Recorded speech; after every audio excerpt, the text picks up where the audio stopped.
Hello, everybody. It's Marcy from wavesofcommunication.com, and I'm here again with another episode of Language Facilitation Q&A. So welcome for all of you who are joining me both live and on the replay, both on Facebook and on YouTube, because I share these videos out everywhere I can. And I'm just going to go ahead and say, if you are one of those folks that watches my videos a lot, go ahead and hit the share button right now so that you can watch with other people on your page. We're going to get into some very cool language facilitation Q&A today. I've got some nice questions that I got, and we're starting out today with my number one strategy. So if you haven't met me before, if this is the first video you are watching, welcome again. Like I said, my name is Marcy Melzer, and I am a speech and language pathologist. I'm also intuitive, and I also am a language facilitation consultant. And what I do is I have a platform called Waves of Communication on Facebook, YouTube, Instagram, LinkedIn, about most of the places that parents are. And I produce content every single day with tips and ideas for parents to help you teach your children how to use natural spoken language. And I do that with the content that I post on Facebook. And I also wrote a book. It's called If It Isn't Fun, It Isn't Fun. Teach Your Child to Talk Faster Than Speech Therapy. The whole process is in here. And I also work with families privately as a consultant. And you can find out all of the information on how to work with me on my website at wavesofcommunication.com.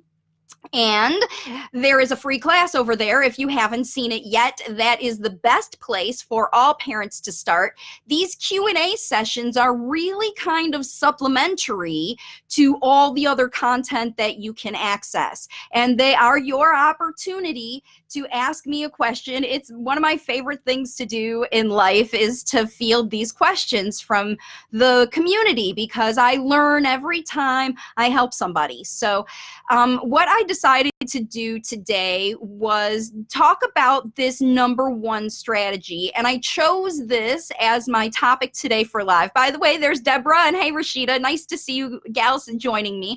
And anybody who's joining me, please hit the like button and say hi, and if you have a question, post it in the comments. So the reason that I pulled out this number one strategy is because it's always the strategy that I go to when I have a parent reach out to me and they're stuck for any kind of way. So, hey, thanks for hitting that like button. And what I do is I always look for whatever is potentially blocking the process and identify what's going on to stop the natural language learning situation, because it happens where, like I always talk about, we're all naturally wired. There are pathways existing, but most of the time in late talking kids, they're all covered up by other processes that are in the way. And when we eliminate those other processes and facilitate language, then then you can move your child forward. You can do it yourself. And parents all over the world are proving it in my program. And so that's why we do this strategy. Now, it happens, the reason that I'm saying it is because it's happened both in people who are following me here on the page, people in my community, and even people I'm talking to now who are upgrading their program, because there's a number of people who started working with me months ago, years ago even, and my lifetime program allows people to continue to come back and get suggestions as long as you want. And what's happening now is a lot of parents they started their language facilitation strategies, or online they did the swapping the prompting method. They saw some new joint attention, focus, things like that, but then things kind of broke down. And that's because what happens is you're so good at facilitating those strategies are so good at facilitating your child to get to the next level of spoken language that they got there. But what you didn't do was evolve your strategies with their language. So that's what ends up happening to every family. And like I said, it's not exclusive to people who are working with me, not working with me. This is the process of language development. It's not linear. It doesn't go like, once your kid starts to say words, then every single day they're going to say more words. That's not how it works. It's not how anything lifelong learning works. There's always ups and downs in every process of development.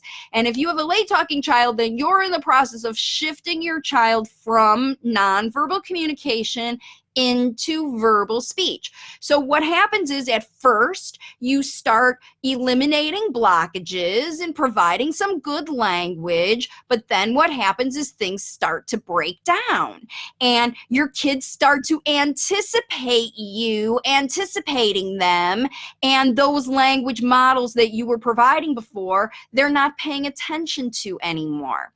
So here is, after all this time, I know we've been already talking 5 minutes, and you're like, when is she going to get to the strategy, right? That's always what people do with these tempting videos and stuff, now that you're watching. And the strategy is, teach your child, make sure that your child is listening to you before you talk.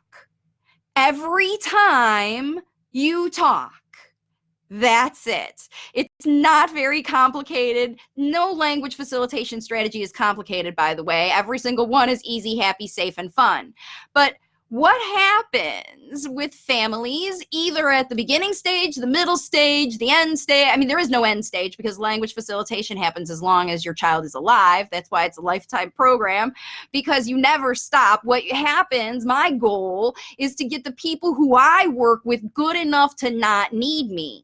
But they always have the opportunity to come back because the strategies break down. So what happens is, you're good at getting your child to start to communicate. Maybe they start to use single words, and they're combining the single words with gestures. Their behaviors have decreased, and you're seeing all this nice new joint attention and language, but it's still not like evolving past. I mean, it's nicer than it was, of course, before, because nobody's throwing tantrums to communicate anymore. But maybe your child is stuck in some other habits that could be going on that are causing them or causing you to be those blockages to sneak back in. Now, here's one of the things that happens that causes the blockages to sneak in. So parents of late talking kids are always excited when they start using words, right? Of course, it's what you've been waiting for the whole time. Like, when is he going to be able to say those things? And then they do. Like, there was the time that you just wished for them to say one thing, and then they said their name, they said your name, or they said I love you. That's always a big one. And then maybe they start to use needs-based language, but then there's the breakdowns that happen. Or maybe your child gets super good at it and they love it and they're so ready to start talking that they start, blabbing, and they're talking all the time, but none of it is really good language. It's more echolalia. It's a lot more talking. It's these mixed up kind of sentences that they're putting together and doing whatever, but they are saying words. And then here's the big mistake. Instead of staying with the strategies that you started with, where you were modeling the words that your child was thinking, right? You're holding a pencil, you're playing with a bear. That's a nice puppy. The train is going up and down. You're nice demonstrating language at the beginning, but moving to the next level, then the situation happens that your kids get bored with that basic level demonstration language and they quit listening to you, because a lot of times the first blockages, remember, if you did the swapping the prompting challenge and you past those blockages involve things like your kid's not listening to your kid. If your kid does hear you, your kid's not paying attention. All those things that are going on that are blocking your child's speech. Now that their language level is higher. If your language models aren't matching what's attractive to them and what's keeping their attention, then you're just going to lose them again. And they're going to go back to whatever, or they're going to stay stuck at their next level. They're not going to go back because the new basic level spoken language that they get is better. And those behaviors, they don't go back to the behaviors unless this is what happens. Behaviors start to sneak back in when blockages sneak back in. So let's say your child does start saying words and they're labeling things and they're identifying colors, and you decide to go back to prompting and asking questions and saying, because now you know how many words are in your child's head, how much language is in there, and you want to hear more of it faster. So you go back to the old strategies and you start prompting your child. So once again, your child goes back into the mindset of, I don't want to listen to this, because there's only two reasons kids don't pay attention. They can't hear you, or they don't understand what you're saying. And now you know your child understands what you're saying because you've done this good language facilitation and you've taught them so much. So you know that they can hear you, you know they understand you. So the only other thing that happens that blocks the process is they don't care about what you're saying. They don't want to listen at all. And so that's what happens. They quit listening again. And then all these beautiful language models that you have trained yourself to provide as a wonderful language facilitator parent, again, are going out the window because you're talking to dead air because your child's not listening to you again. So the trick to get your child to listen to you, and the number one strategy that will help you get your track right back, get your language facilitation right back on track, is what I was trying to say, is to make sure that your child you are saying words that your child is attracted to.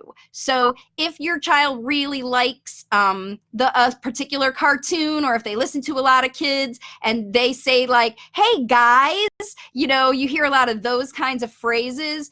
Way to go. You did it. Look at me. Watch what I'm doing. That was cool.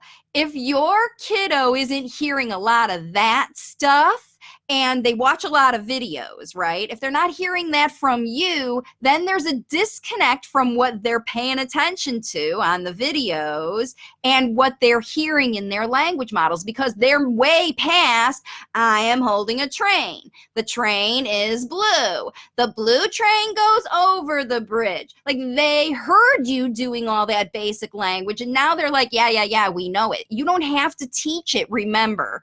They already know it. It's already in there.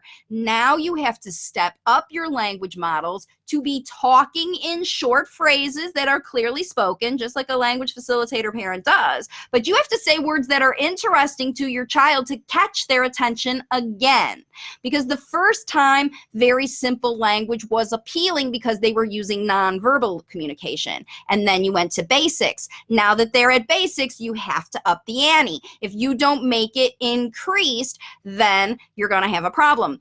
A good video, if you are stuck at this stage, to help your child start to listen to you better, there's a couple of them on my YouTube channel. The first one is the conversational speech. So you can go over there and Google conversational speech, or in the search bar of, I guess they're connected, YouTube and Google. So in the search bar of my channel, if you go to my channel and then you search for conversation, then that video will pop up to help you work on modeling conversational language, which is the step above. But your child's not ready for that unless they're already starting to use spontaneous words that are completely unprompted. They don't have to be accurate or correct, but they should be starting to use.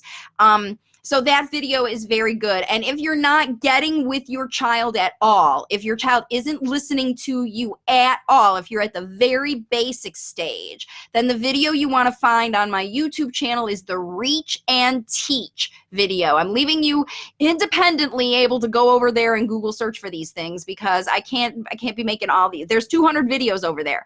So when I make a recommendation for a video, that will expand the idea that I talk about in these live Q&As. So it's a really good idea for you if this is a target area for you to go over and do that. So let's see what's going on. All right, there's Gwen and Joyce. Thank you for joining, everybody. I see there's some people coming in. Now let me get to, I don't see any new questions, but I got some questions from some parents through the platform. And the first one says, it's just parent here, I don't have a name. It says, "Hi Marcy, your videos are so helpful, thank you, especially the prompt removal method works. A lot of people like that, swapping the prompting challenge, and I'm probably gonna do another challenge coming up this spring, maybe next month for my birthday. My birthday is the first week of February, so I think I'm gonna try to do another challenge then to try to solve another big problem, because that's one of those big habits. Maybe another big blockage is the screen time one. Maybe we'll do a screen time challenge. I don't know. That's just an idea that sort of came to me. But if you are watching this video either live or on the replay, in the comments, go ahead and post your suggestion. Like if you wanted a step-by-step process to help you get through something, let me know. But I'm thinking screen time is where I'm leading. If that's interesting to you, let me know. All right, so this mom, so she says, "My son is going to be 5 years old. He speaks 3 to 4 word sentences in my mother tongue, but not fully conversational yet. So he's a new talker. And we migrated to Australia, where they speak English, and I have to introduce English for him. What is the basic help I could do with this new language? Thanks." So that's a great question, and I have talked before about the idea of bilingual, and there are some good videos, again, on my YouTube channel and on Facebook. If you search for bilingual on my page, you can find those videos. But this is a situation that happens. I know it happens a lot because there are families, many families in my program who are not Native Americans, but they are living in the United States. Their families, I don't even know how many different languages now. We're in 12 different countries, but more than 8 or 9 different languages between the families that are in our program. And they all speak English because that's the one language that all of us have in common, and it's the one language that I speak the best. So it is a common situation that parents have to move. It might not even be English where they're speaking, fortunately, because I know a lot of people in India speak English. So you have some basic understanding of English, but even people who move to places, I've got a mom in my community right now whose family is in the process of moving next month to Norway, and they live in India right now. So it's very common for folks, and I know I have a lot of viewers from India, when you're moving to a new country or even a new state in your country where they're speaking a different language and everyone's speaking a different language around them.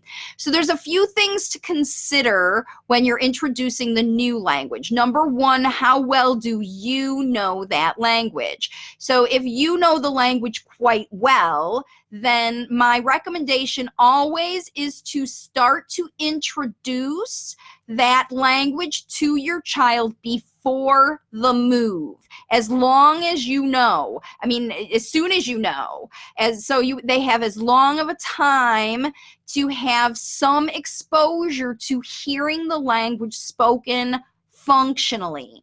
And it's a really good way for you. It's really good for you even if you don't know the language well. But if you know it a little bit, I mean, you're going to have to go and live in the community where you're moving to, and everyone around you in the shops, in the schools, and the everywhere, banks, everywhere is going to be speaking that language. And so you will need to be used to hearing it yourself and using it yourself, at least functionally. So the prep work for learning a brand new language always starts the same, with exposure. Just like with teaching your first spoken language, teaching a new foreign language also starts the same way. So you're going to want to give your child exposure to functional hearing sentences, that language spoken functionally. The best way is to choose an activity during your day. Not mealtime, but bath time, play time, walk around the block. An outdoor walk around the block is ideal because you're going to see things out in your community that will also be in the new place where you live. So a car ride or a walk in your community will be a wonderful opportunity for you to practice speaking in only that language. Try your best, even if it's broken, even if it's toddler, 2-year-old Spanish or English or whatever it is. Do your best to get through that experience talking about what you see, feel, hear, see, taste, touch, and use the new language. And your language won't be perfect, but it will be exposure, and your child will listen to you using that language. So you don't have to shift from using your mother tongue to using English every day, all day, or anything like that. That's going to happen when you move, because everywhere you go, your child's going to be exposed to English everywhere. So that's going to happen automatically. Your job is to soften the blow and give your child some more introduction the first way. Now, I think in the family and the thing you said you're already there. So what I suggest you do is also introduce the activity, same strategy. In your household, choose one activity to everybody speak English. And during that activity, no mother tongue. Do the best you can to explain everything using simple language. And everything you do, I'm holding a toothbrush, I'm putting toothpaste on. If you don't know what the words are for the things that you do every day while you take a bath, cook food, take out the trash, clean your house, you need to learn as a person who lives in a country where that is the language. You just need to know that level of that language to live there successfully anyway.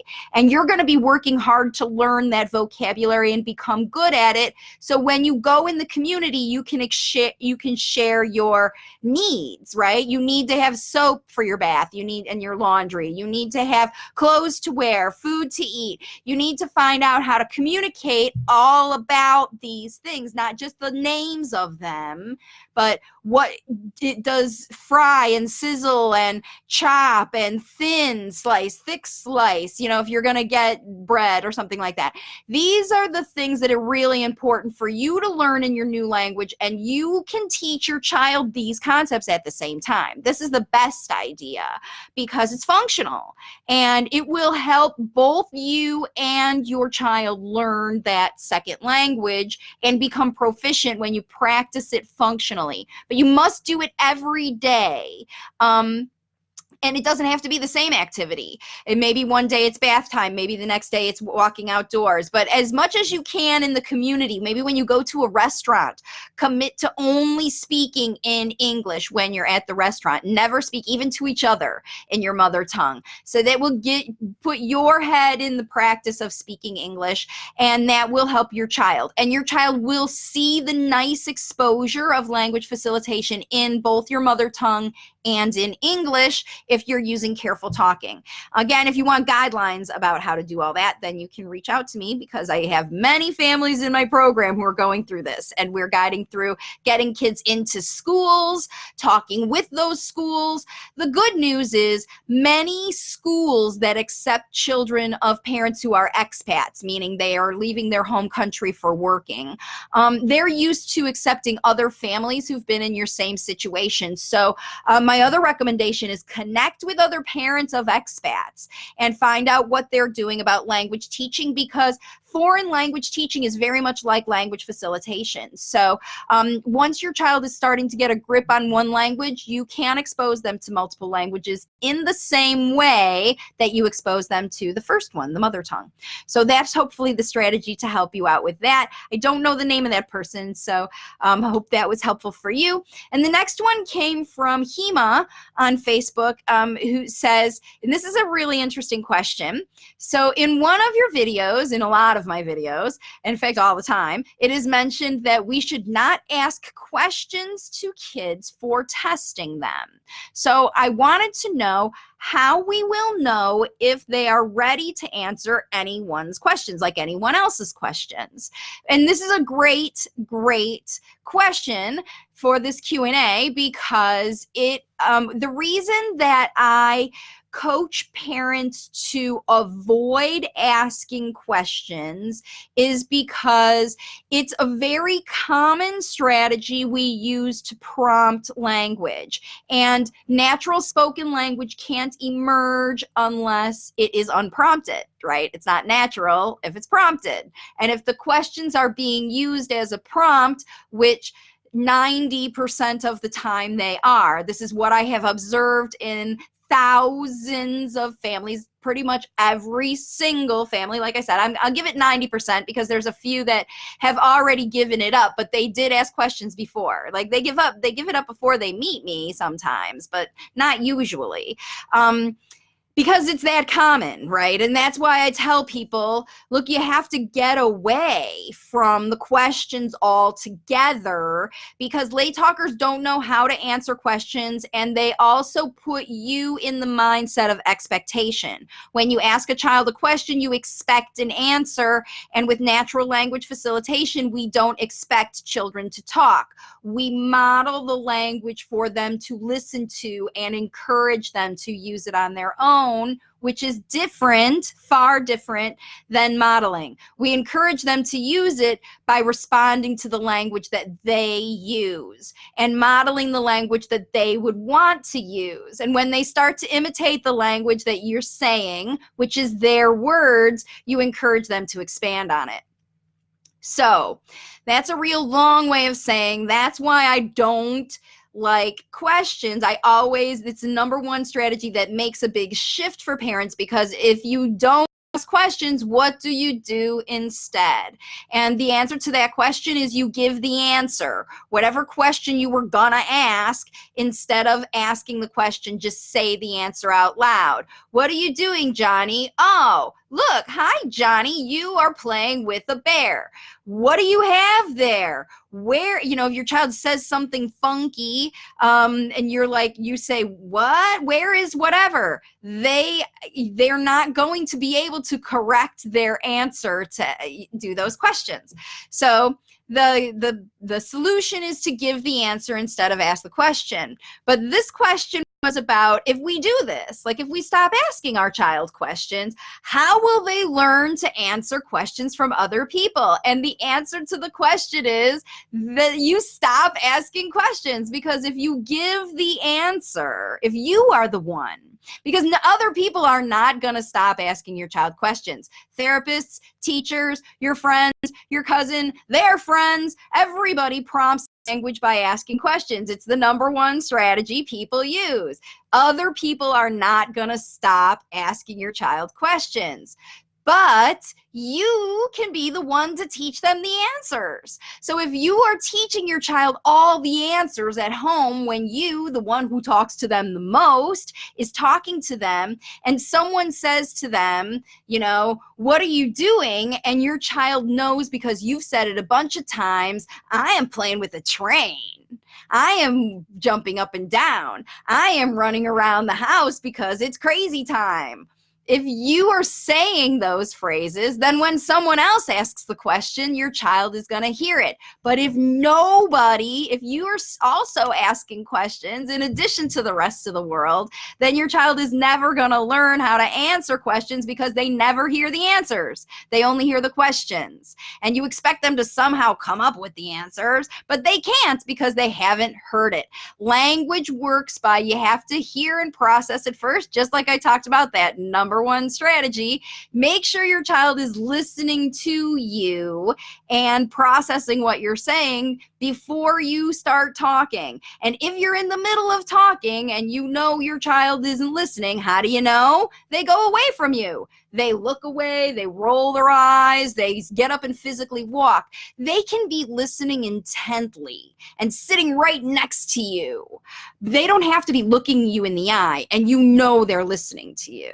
And if you don't know, just stop talking. And if they get up and walk away, then, or they look at you then they were listening. So you don't have to expect eye contact and focus and all that to know your child is listening to you. Just look for the signs that they're not interested or they don't understand, because those are the only two reasons that a child wouldn't want. They just either don't want to listen to what you're saying or they don't understand what's coming out of your mouth. So that would be two reasons. So there's Oleana says hello. Oleana says true. All right, here's Laura. Hi, Laura. Thanks for joining again. She says, a few weeks ago, my daughter was sitting on my lap when we were waiting in the car for my brother to come. And my daughter pointed out the window and said, look. I said, you want me to look at, and I paused. And then she said tree. And that was the first time she said tree, so it made me smile. So that was a prompt. But what it did was it showed her how to do it. And then the next step, Laura, is to say the sentence again. So she said tree, and she was kind of playing with it. She started the sentence, you modeled the sentence, she filled in the word, then you say the whole sentence completely so she hears it properly modeled. So maybe next time, instead of just saying look, she'll say look tree, look at tree, mommy look tree. It'll expand into more and more words that go together. So remember, you're always modeling more than one because there has to be a connection. Single words don't offer the context for the place, for the situation. So that's what's great. So Oleana says, hi, Marcy. I want to know your honest thoughts about screen time and late talking kids. Thanks. All right. So, and Laura said, yes, I did afterwards. Great job, Laura. You're already an amazing language facilitator. All right. So, Oleana, what my thoughts about screen time. Kids can learn a ton from screen time. It's not going out of their life, but it's not good for them to have too much. And probably more than 1 hour per day is too much. And nearly every child on the planet has more than 1 hour of screen time per day. This is my recommendation. I don't follow it myself. I spend more than an hour of social screen time myself. But if your child is late talking, their language exposure is very important. What garbage in, garbage out.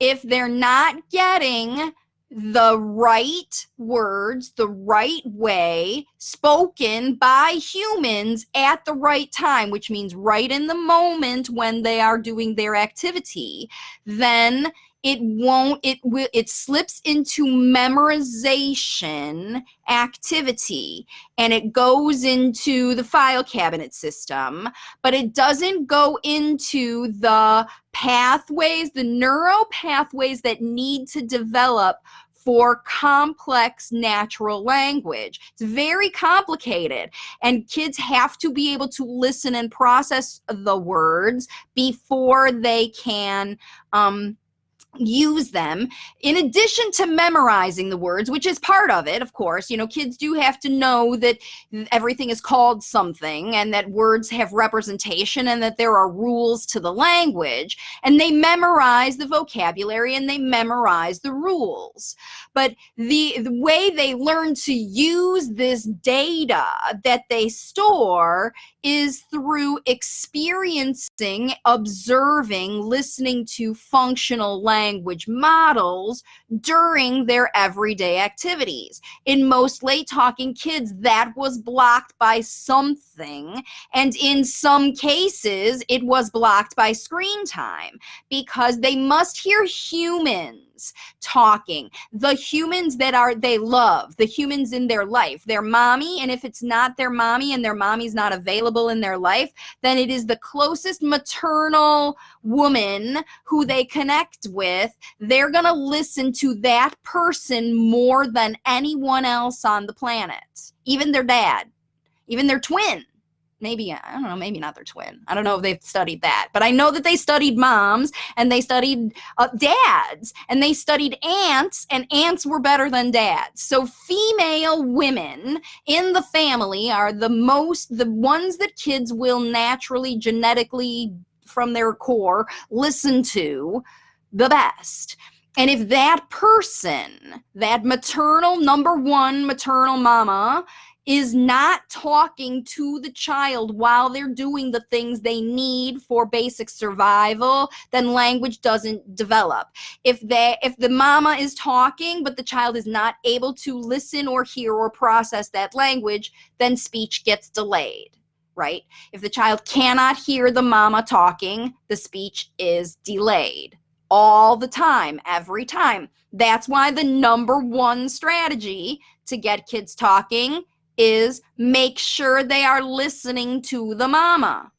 And remember, they don't listen to the mama when the mama says things that they don't like, or that they're not interested in, or that are boring, or that are pressuring, or that they don't like. If it isn't fun, it isn't fun. So they learn to tune out even the mama. And if the mama is the one they are naturally listening to the most, and the mama's language is language that they don't want to hear, then they're not listening to anybody else as much as that. And they learn to not to listen to anybody. And then they get stuck in nonverbal learning. And that's what happens, because they don't stop needing to communicate. They just stop needing to use words because they learn other ways, nonverbal ways to communicate. And this is what happens, okay? So screen time causes kids to spend time in their head and with the screen, their experiences with what's in front of them on that tablet, and not in front of, the rest of the world. So your job is to get them off that two-dimensional learning and into 3D learning about the things that they do every day, all day, the physical 3D things in the world, not things that they see, those images. You have to move them out. And so that's why maybe the next challenge I'll do is the decreased screen time. Maybe replace, because you can't just take screen time.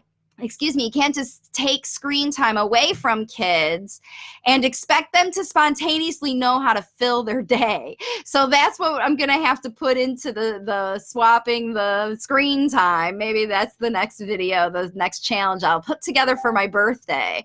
That something like that, where I can give you replacement strategies for screen time that will help you decrease your screen time and increase your child's exposure to humans talking, because that is what is necessary for whatever. So Laura says it's through my guidance. So I'm so glad that you are a language facilitation.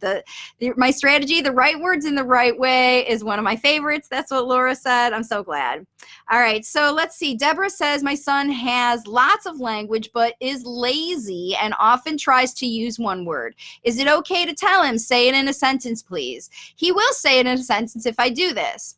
So Deborah, I happen to know that your late talker is a teenager, and it is just part of being a teenager that they are lazy.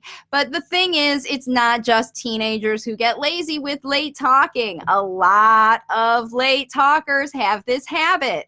They already know their parents understand that if you just say one word, that the mama understands. So this task of asking your child to repeat, expand, say the sentence, use all his words, is not helpful. It's not helpful for him because he's not learning anything, because you're there in your house.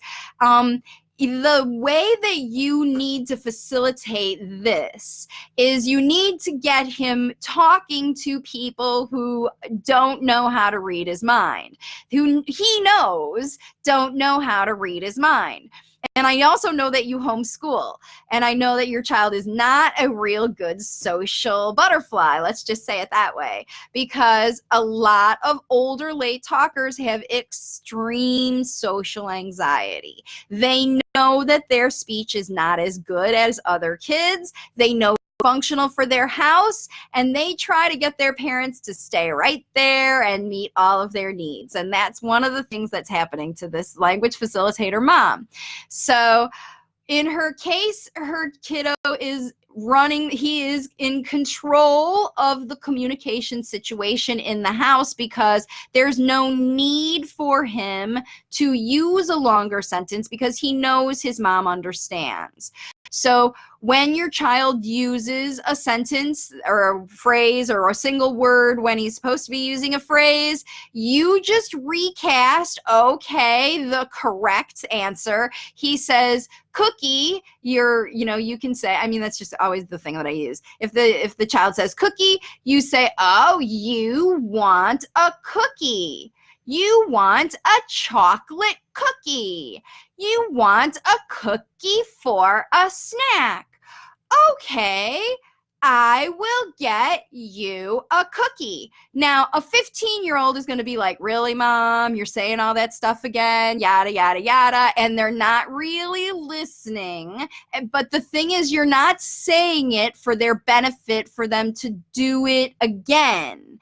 No expectations say. You never say the word say, try, do. A language facilitator parent never asks their child to say words unless they are facilitating language with a third party. So you go somewhere that your child needs to go to. He's a 15-year-old. He needs food. If he has to go to the grocery store at some point, he will need to ask something of someone who is not able to read his mind.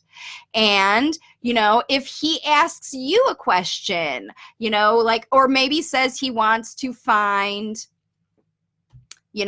whatever in the store, especially a new place, this is what I do. In fact, I did this weekend when I was with a family and I was helping the mom. We were at a place where they were watching manatees and they had a stingray touch tank, but it was downstairs and we didn't know how to get there and we had gone the wrong way. And there was a helper there. There was a volunteer. So I encouraged the late talking child. What I did first was I talked about the scenario with him. I don't know how to get to the raise. How do we get to that touch tank? We need to ask somebody. So I said, look, over there is a helper person. Let's ask them, where is the touch tank? And then we went over and I said, my friend has something to ask you. And then I was quiet and he said touch tank or something like that. And then I was like, he wants to know, where is the touch tank? And this is how you train your child to ask questions or expand their vocabulary when they're in public. You didn't expect him to say it to the man. You just presented him with the opportunity and even introduced him. Here is my son. He has a question for you about the touch tank, and be quiet and let him do it. Don't say, go ahead and ask him where. Don't model this thing. You already did that in private because this is your 15-year-old. You want to set him up to be successful when he's speaking to a stranger in public. So if your child is younger, doesn't matter how old they are, you can use this strategy. When you're going to get ice cream, it's your child's responsibility to use all the right words with people who are unfamiliar with them because they can't read your child's mind. So don't help that person read your child's mind. Explain to your child in the moment that this person doesn't know what they mean when they say only one word. Oh, he doesn't understand if because the child says ice cream, that person doesn't know if he wants to, or stingray. The child walks up and says stingray. That person's like, what does this child want? Right? And otherwise, language facilitator mom would step in, or an enabler mom would step in and say, oh, he wants to do the touch tank. Where is the touch tank? And they would go, the touch tank's over there, and the child would let you guide them to the touch tank. But in this case, I was like, beforehand, we talked about it. Let's go ask the guy, where is the touch tank? Where is the touch tank?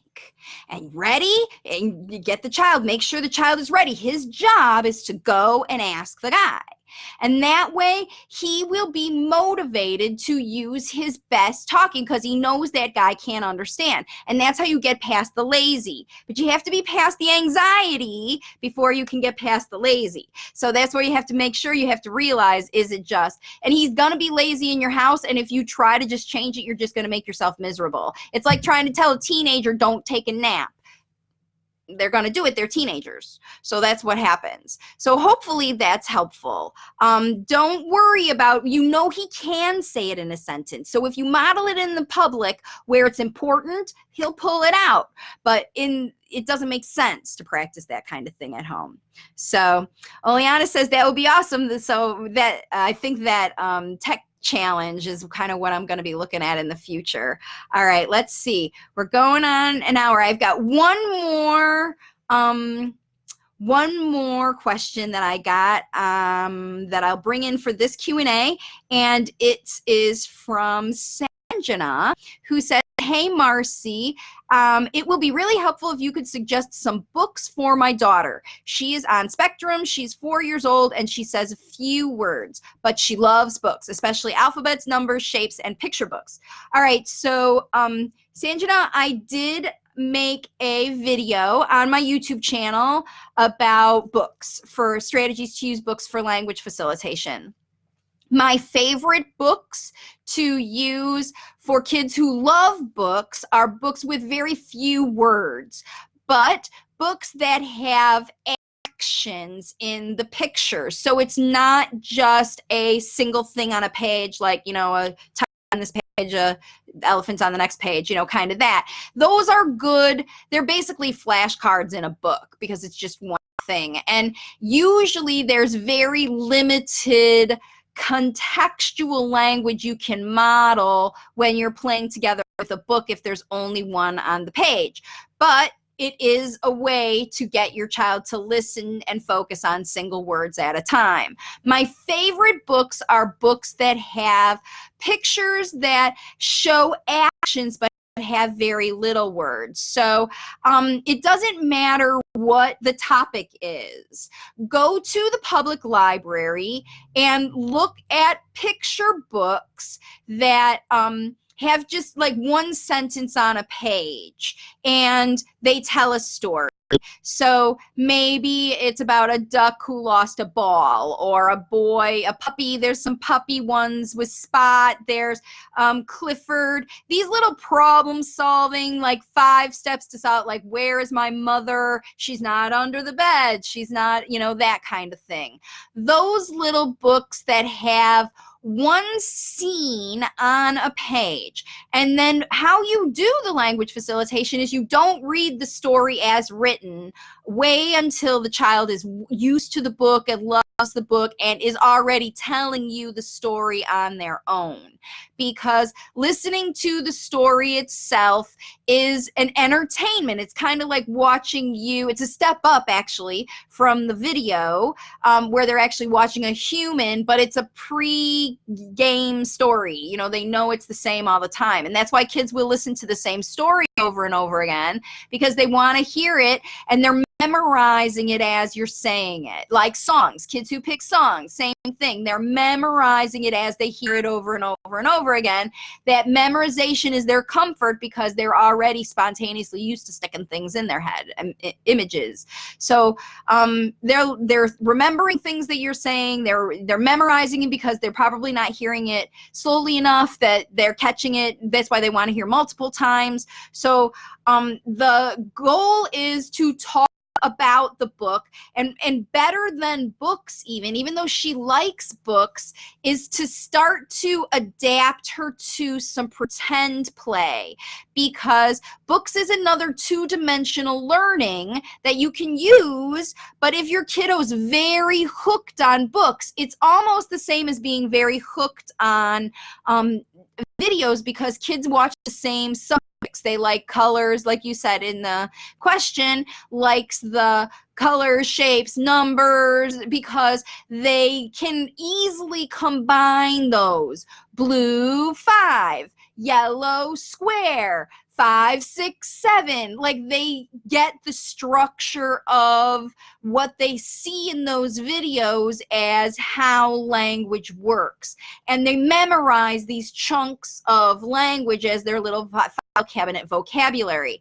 And then when they're off of the book or the two-dimensional learning, they hear humans talking about the same subjects. So a good way to get off screens is onto books. A good way to get off books is onto pretend play, but you carry the same subject through all those levels. That's going to be one of the strategies for sure on that video, the swapping the tech or something. I don't know. I have to think about it. But it's a great idea, because that's a big thing, a big blockage for kids, is that they don't hear parents talking. So that's how it goes. So, and there's Deborah who says, thanks, great. Hi, Clive, thanks for joining, and everybody who's watching me now. That's all the questions that I have for today. So really quick before you pop off, this is the last weekend for the 2019 prices in my coaching programs. On 1/20/20, all the prices go to the 2020 prices, and lifetime program, you'll save $1,000. The starter program, you save $500, and the upgrade, okay? If you're in a starter program and you want to upgrade to the lifetime program, then you're going to save yourself some money there too. It saves $500 over, because right now everything's going up. So now's the time to register for a strategy session. I probably won't be able to complete the strategy session this weekend because I'm going to be in Orlando. That's the other thing that I want to announce. If you're going to be in Orlando and you want to see me, then you should definitely send me a right now, because I can tell you how to get to the CARD conference. The CARD conference is going to be great. There's like 50 some presentations over 2 days, Saturday and Sundays. Friday is for professional learning. They're doing training and stuff. But Saturday and Sunday is all kinds of wonderful presentations. I'm not presenting. I'm a sponsor this year of the conference. So it's very easy at this conference to talk to me, because I'm going to be accessible all day, every day, sitting at my little table talking about language facilitation and meeting families. And that's in Orlando, Florida this weekend. Right after this video is done, I'm uploading it to YouTube and I'm hitting the road. So you will see me live. One of these days, as soon as I get over there and do the lay of the land, I'll be live from the conference, so you'll be able to see me there. And if you are interested in doing some kind of a session or connecting with me and you live in the Orlando area, then you want to reach out to me privately so that we can coordinate something like that, because I'm staying in town for a couple days.